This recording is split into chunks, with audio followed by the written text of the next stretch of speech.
Nii, kus meil see probleemne koht siin ikkagi on siis? Ahah. Vaatan nende puud järgi ära, et siin omalik võib-olla kukub läbi. Teil on eeltöö tehtud ja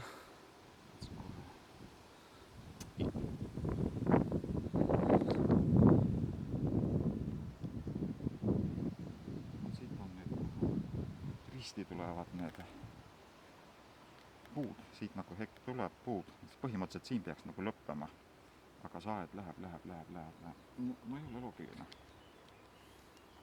selle asjaga. jah, siit kaamera hästi ei näita, aga väidate, et see aed on siis täitsa nagu ebaseaduslikult püstitatud. Põhimõtteliselt küll. Ahah. Transpordimaa. Aga lähme kaeme teda lähemalt.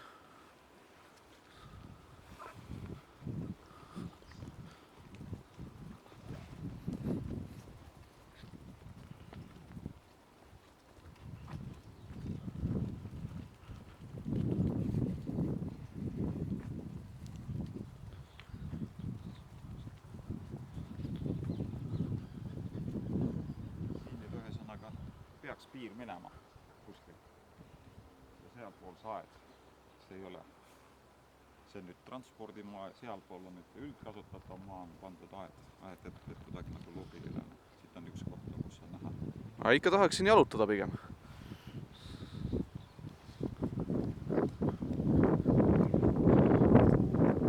Seal all on tehtud, seda ütleb nagu värav on, et sa võid sealt nagu sealt läbi minna, aga noh, see ei ole kuidagi nagu loogiline. Tahaks ikka siin luhal lustida. Nii no, transpordimaa ja avalik maa, see on kuidagi nagu, et siin avaliku maa peale nagu eriti võimalust saada ei olegi. 2 aeda ees. See paneb natukene nagu hooldada tahad, see on sinu nagu enda soov, aga ette nähtud on, et sa pead ikkagi saama sinna poole. Siis lähme sealt teist tagant. Lähme vaatame korra sinna alla ka, et saab sealt ikka läbi. Praega küll mitte.